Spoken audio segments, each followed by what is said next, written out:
The main objective of site investigation is to gather the information needed to carry out a task of some description. In our case, that's usually site investigation to carry out design work. It could be investigation through surveys, such as the refurb and demo surveys or R&D surveys. It may not even be site-based. It could be desktop studies, or it could be ground-based investigation through geotechnical investigation methods, such as boreholes and lab tests and plate bearing tests, for example. The site investigation is important as it enables us to understand the challenge at hand, be that the type of ground we're working with or the type of structure. So we could have a soft or a stiff clay or a peat or a bedrock. And then on the structure side, we could have a steel, concrete or precast structure, all of which throw up their own challenges. Because if we know what the challenge is that we're tackling, then we're able to provide the correct solution. And the better we understand the challenge, the more efficient, more cost effective or safer the solution will be. I'll just say that again. So the better we understand the problem or the challenge that we're working with, the more efficient, the more cost effective, or the safer the solution will be. So site investigation is relevant to temporary works as much, really, as it's relevant to anything that's being constructed. Every construction or demolition project is the same if you strip it right back to the very principle of what we're doing. There is a challenge and we need a solution to overcome that challenge. So we've got Edinburgh Power Station cooling towers, blast, the removal and restoration of the timber signalling box in Norfolk, facade retention scheme in Leeds, or foundations for mobile crane positions at Ardley Green. All of these require site investigation to enable the projects to go ahead. So the first topic today, we're going to split it into two sections. I'm going to run through structural site investigation, and then Dave is going to talk to us a little bit about geotechnical site investigation. So what is structural site investigation? So we've established that site investigation, we're trying to gather information about something to enable us to understand what we are working with. With structures, we are often required to justify them being loaded in different ways or for some new purpose. So we therefore need to understand how the structure is likely to behave when used in this new purpose. This behavior can be understood through site investigation. We need to uncover the structural form of the building and find out the construction details to either confirm the details as shown on archive drawings, or sometimes just to find out what there is, as more often than not, there are no archive drawings or very few archive drawings of the structure. So we can see here that we've got some column centers shown in the area with some breakouts carried out, exposing the rebar in the concrete beams, slabs and walls. So identifying the structural form of that building. This is what good SI, or an example of some good SI. The trick is to get enough information to understand the structure without destroying too much and causing structural issues. A small hole with just one rebar shown doesn't really allow us to understand the centers of the rebar, which we need to know the centers of the rebar to know what the overall strength of the slab will be. So there's a sweet spot in terms of sizing. A mentor of mine used to say baby bear. Daddy's bear is too much, mummy's bear is not enough, but baby bear is the absolute sweet spot. So that's what we're looking for, ladies and gents, baby bear. It may be that rebar scanning could be used, but for most applications in demolition, breaking out a small hole in an area that won't be used much, but it's still representative, is the most reliable option. This is an example where I was tasked with determining the structural form and weight of a conveyor for a cut and lift demolition works.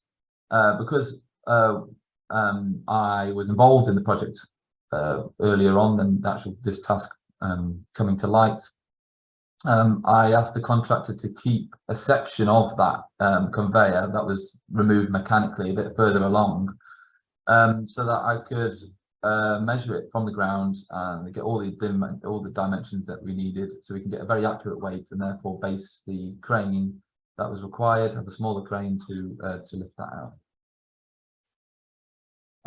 Depending on the scope, it's sometimes necessary to provide a detailed plan of the proposed site investigation.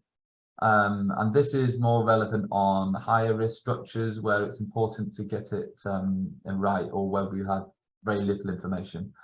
On the left, we've got a simple location plan that I've sketched over, identifying some requirements or what I'm expecting. And on the right is something a little bit more detailed, showing the extent of different types and number of floors and the locations and exactly what we're after.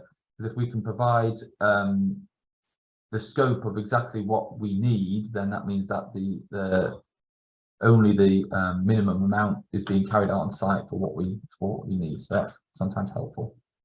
What isn't so helpful is just a photograph of something, which can tell us a photograph paints 1,000 words, yes, but we need some information on geometry, so size, shape, thickness, and span. Sometimes with blurred photos that I've been sent in the past, sometimes on WhatsApp, just saying, what can this beam take or slab take? Sometimes we need to know what the material is because it's not very clear on blurred photos. It's harder than you think. The location of where their site investigation is carried out is also important. So these pictures are very helpful, but it doesn't take much more effort to get what would lead to a much better design in the long run. So these same photos sketched on top with some information would be great. Site investigation plays an important part when working with existing structures. It's important that we do what we reasonably can to confirm that the structure is as per the archive drawings that we're relying on. And notice I said archive drawing there, not as built. And that's because the number of historic as built drawings I've seen that don't reflect actually what's on site, or structures that have been altered since. So they've just carved out a big chunk of the beam to put a gas pipe through, or aircon services through, has left me somewhat scarred with some cynicism on trusting this information. And I think that the term as-built drawings is a little misleading until it's confirmed through site investigation. So site investigation also leads to mitigating the risk from latent defects. And a latent defect is a fault that could not have been reasonably spotted through an inspection. And these defects can become a problem when working with existing structures. So, for example, don't assume something is there when it might not be. And if you're heavily relying on it, then it should be confirmed. So here we have some examples of latent defects. So we've got here a roof of a gas holder that was going to be demolished. And the roof structure would form part of, quite a key part of the methodology of demolishing the structure. It would essentially be part of a heavy working platform that was used to demolish the holder in segments working down. So therefore, this roof structure played a really important role structurally. At the top there, you can see that the top chord has been deformed and it bulges out. We believe that this was damaged from an unexploded bomb that entered into the gas holder during the Blitz, which shows really why it was a good idea to empty these gas holders during that time. That was a good call. But this bulge was only identified during a thorough inspection, and therefore only then, once we knew about it, could we then determine if any strengthening would be required for this particular chord. Another one here is where a precast beam collar that's shown highlighted in the kind of green outline I've put on there, that should have been seated on top of the steel dowel, which is bordered in red. So it should have been a bracket which is located on top of that dowel, and that would provide longitudinal resistance for that beam to stop it sliding off its seat. The drawing said that the beams were supported on dowels and hence would have some longitudinal resistance, as I said, but this one in particular would not. LPS structures, or large panel system structures, are a structure type that suffer quite heavily from high risk associated with latent defects. We have a presentation on our YouTube channel that covers this topic of LPS structures in detail, so I'd recommend to visit there for some further information. I'll pop that in the chat. Oh, thanks, Chris. So that's in the chat. They are essentially large panels put together with in situ stitching that were built very quickly during the post-World War II housing crisis. And the system is a gravity-based stability system which relies on panels being tied together using hoops and bars as shown. The overlapping hoops that project from the panels are essentially linked together with dowel bars and then cast in. So as you can imagine, if these hoops were missed, then the structure is weakened quite considerably. And what's worse really is that the missing loophole is masked because the concrete that you cast hides it. So you can't tell whether it's there or not until you take it out. And you can see the presence of a bar going through one of the loops in this photo here. So now we understand latent defects, what can we do about it? So if we take LPS structures as an example and demonstrate what we can do when we have a known risk associated with latent defects, which will be picked up through site investigation. So on the whole, we can do two things. We require a very in-depth understanding of the structure, which is garnered from desktop studies or intrusive site investigation on a representative portion of the structure. And then on top of that, we could have temporary works design and demolition planning to eliminate the risk from both overloading the structure and the structural instability too. And this includes choosing the right methodology in the first place, having the right method. So risk number one, let's understand what exactly it is that we're working with here. Extensive site investigation is required in this case to ensure that we have a good understanding of the structure. On this particular project, we worked hard with the demolition contractor to establish a robust schedule of investigations, and then this investigation scope would hopefully identify how well the structure was put together. Was it a thread in the shed type company who threw it up in no time at all, thus leading to missing loopholes and ties, etc., or was it properly constructed? In this case, the structure was constructed relatively well, as there was no instances where panels failed prematurely due to latent defects, and the SI showed in every occasion that we had ties where we thought we would have ties. So on the left is the underside of one of the floor planks there. You can see that some pre-tension strands and some thickening of the concrete at the end to resist shear. And then that white stuff there is like a void former. And on the right there, we've got a panel to floor construction, and you can see that the loop has been captured with a dowel, and that is exactly what we're looking for. Whoa, that's high. So that's right at the top of, that's in Coventry Point. That's the structure that I've got as an example here. And this was one of the elevations that faced the high street, and the scaffold would encapsulate the whole structure. But, and this is risk number two, how do we prevent those panels becoming unstable once they've had their head restraint removed? The wall panels rely on the self-weight of the floor above to maintain stability. So therefore, this is removed during demolition, and they need another support system in place. So we can design temporary works which in this case was simple raking props, to essentially support that panel laterally and stop it kicking out at the bottom. And that ensured that the panels remain stable during the floor-to-floor demolition. So that deals with the big stuff, big 8-ton panels falling off the top of the structure. But how about the smaller bits of debris? So we've got screens here, which worked well with the beams over the windows as shown. Another method was to encapsulate the building with scaffold that is sheeted and also has demolition fans. This essentially captures falling debris that could potentially fall outside of that scaffold encapsulation. The scaffold also was detailed to have a layer of ply screwed down to the working level, just to prevent that small bits going through the scaffold boards. Another one was to look at a proprietary deck, which was installed in the area that was closest to the tower, as this was a key thoroughfare for the city centre, and we weren't permitted to close the walkway. So therefore, this deck encapsulated the whole walkway along this elevation. So the combination of all these methods, working from the source of where the plant is, carrying out the demolition, down to the crash deck just above the public, that mitigated the risk of falling objects and ensured the safety of the public.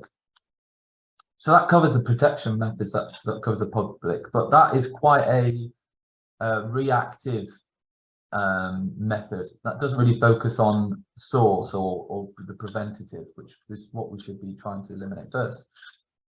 The most effective is reducing risk. As we know, we need to carry out the demolition, so we can't eliminate it totally. However, we can carry out demolition at times when there's no public around, or the solution here that we employed was risk zoning. So we identified red, amber and green zones according to the risk in the area, and then the red zones were carried out outside of normal shopping hours, whereas the amber and green were carried out in the day, providing that the planned exclusion zones in the public zones were adopted. Because as we know, the best way to reduce risk is to follow the ERIC principle of risk reduction, eliminate, reduce, inform and control. So on the topic of site investigation, I'm going to show you a case study why structural investigation pays dividends later in the project. So this illustration shows the arrangement of a basement that was going to be redeveloped, and the requirement was to demolish the structure that was currently occupying the space, and then reduce the level of the basement and construct a series of large piled rafts that would serve as column and core foundations. And once this was complete, the rest of the basement substructure could then be constructed and temporary works removed.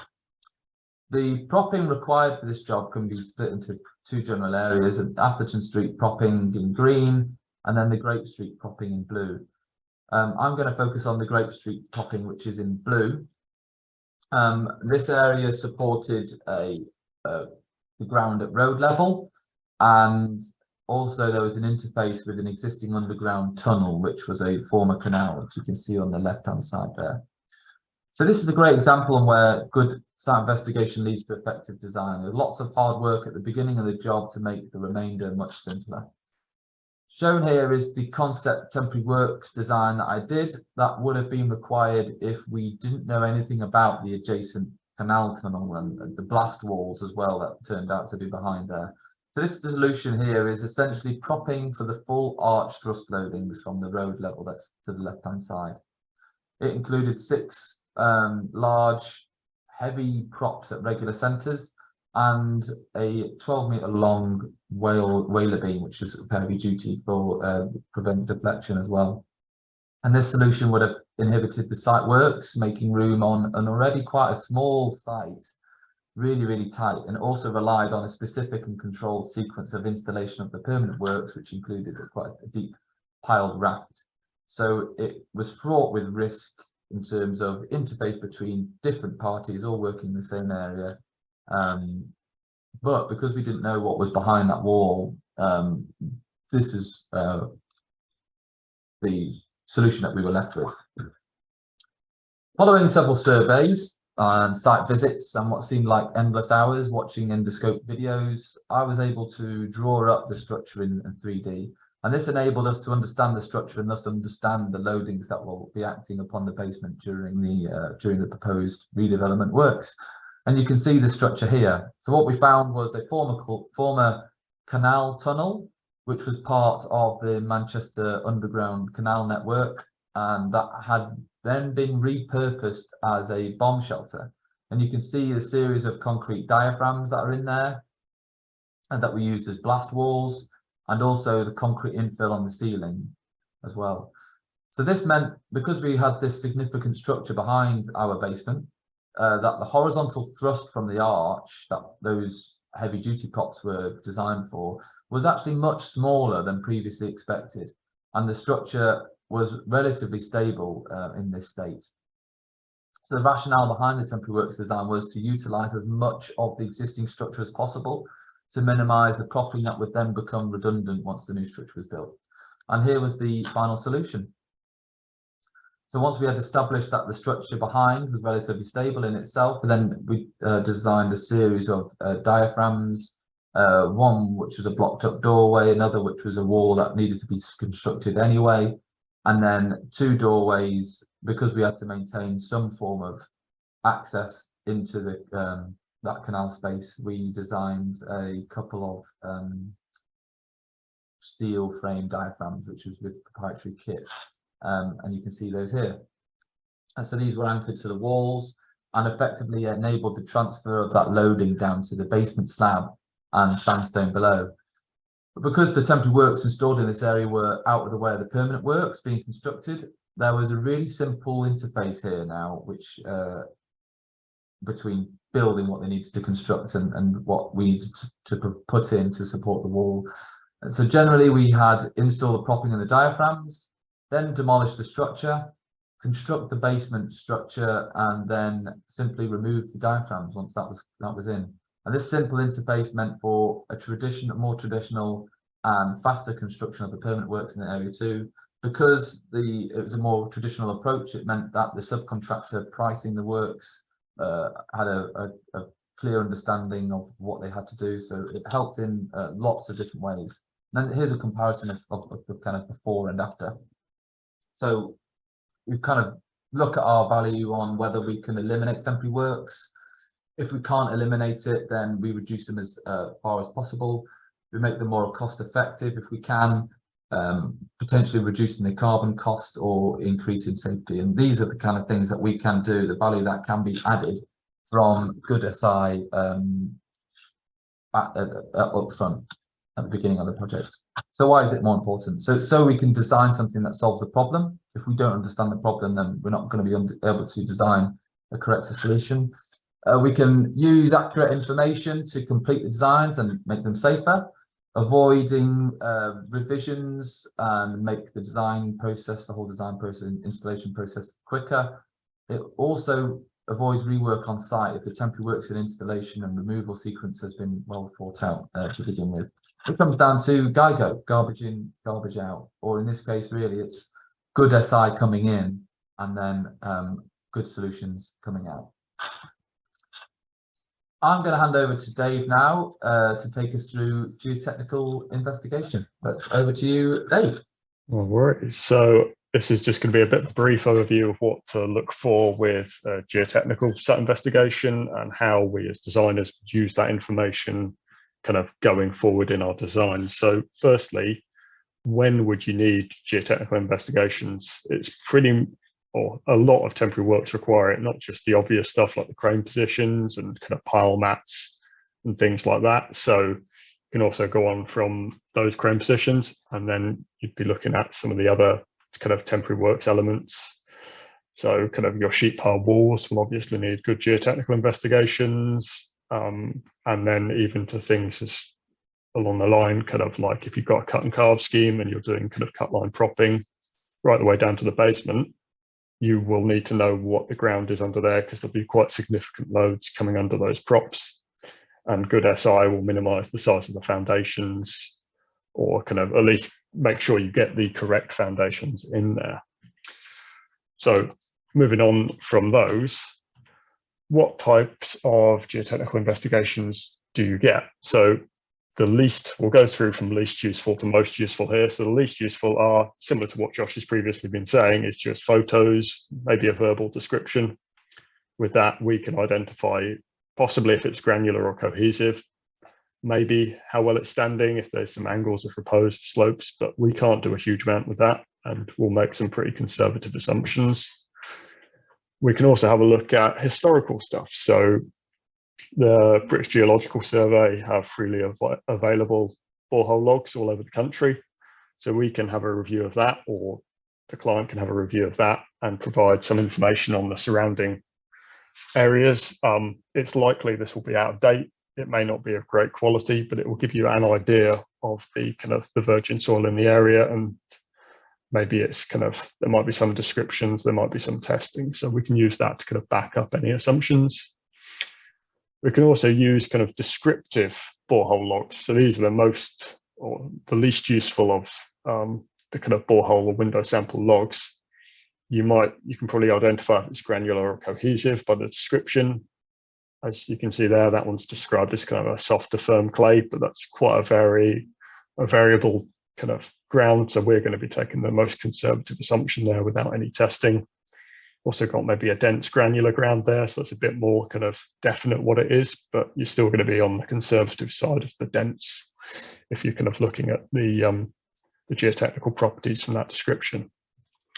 We can also get kind of on-site testing, so your SPT tests or your hand shear vein tests in cohesive ground.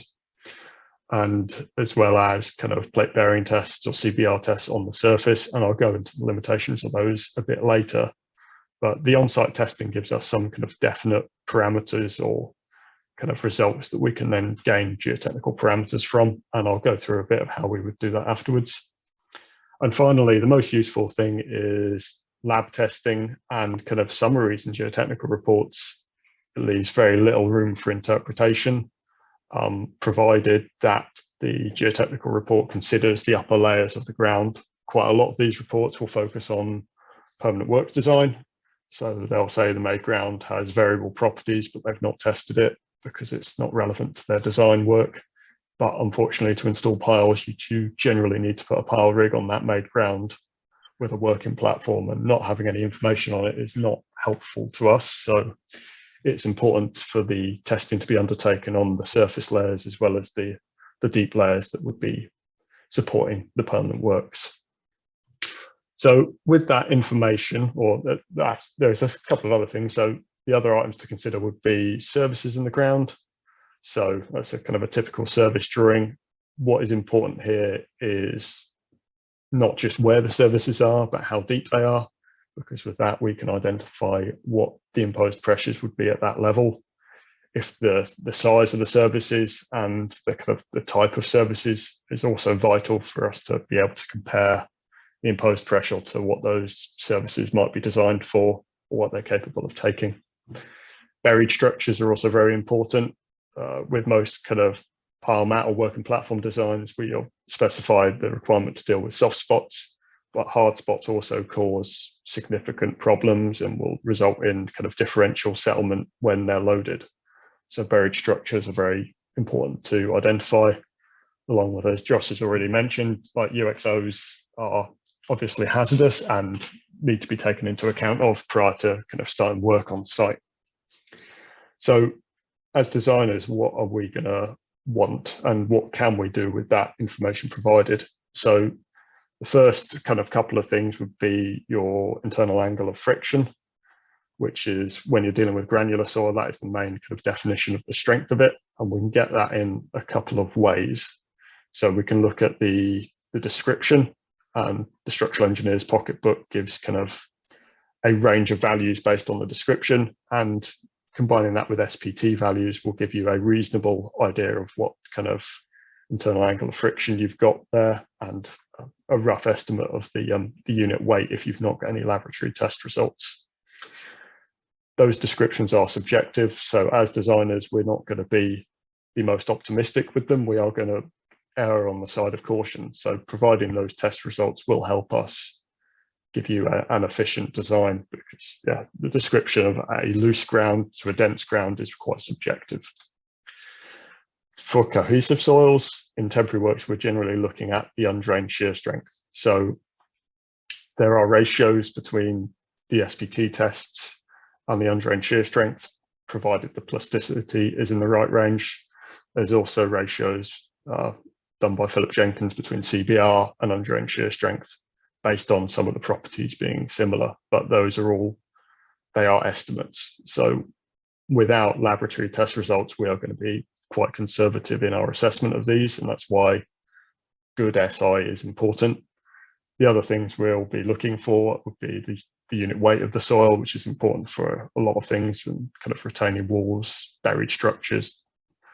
The water table is very important for granular ground, because submerged granular ground loses a considerable amount of its strength. So the water table is very important. And finally, the stiffness of the ground. With deflection critical structures like tower cranes or facade retention, the stiffness of the underlying subgrade is very important. That can also be found kind of from there are relationships between the undrained shear strength or the internal angle of friction and the stiffness of the ground, but they are only relationships, so laboratory testing would be preferable there. So moving on to the limitations of your plate bearing tests. So plate bearing tests are, they induce pressure on the ground beneath them, and that pressure is in the form of a bulb. So with small plate bearing tests, you'll be testing the top half meter to a meter of ground realistically, and the pressure at that kind of level will reduce quite rapidly.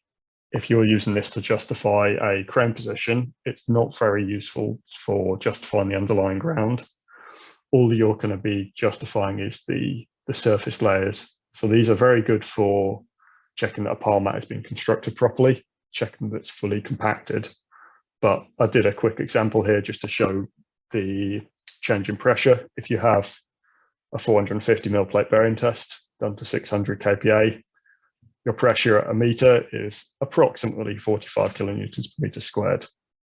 If you were to have an outrigger of a crane, a fairly low pressure, 100 kPa, your pressure at a meter is still far greater due to that crane than it would be from that plate bearing test at a much higher pressure. So it's important to understand that plate bearing tests are not great for justifying crane positions, apart from to confirm the working platform is fully compacted. You will need to do further SI to identify the layers of ground beneath your working platform and ensure there are no soft layers that could cause a geotechnical failure.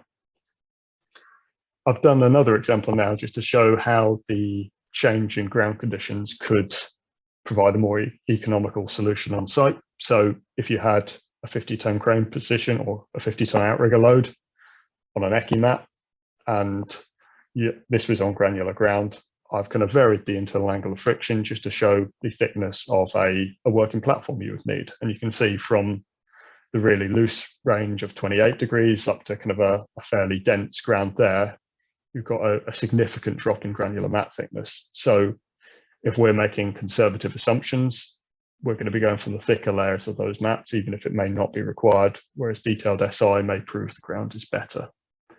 So you can see there's a massive opportunity for savings, a more economical, sustainable design on site if we put a bit of money up front and get good SI results. And it's not just providing those results or providing the kind of the rough guidance, because the designers will make conservative assumptions if the information is not definitive or very good. So the more definitive the results, we'll be able to kind of make sure that our designs are efficient. So just to summarize at the end of this, if we get succinct, accurate information, and we understand what we are designing, this will lead to a more safe design. It leads to kind of less revisions, and the design that we do first time is going to be kind of installed and less likely to require changes. And that essentially conservative designs will result, or conservative assumptions will result in a more conservative design. So that's a bit of a summary. So we just need to understand the problem, and therefore we'll get to the correct and most efficient solution.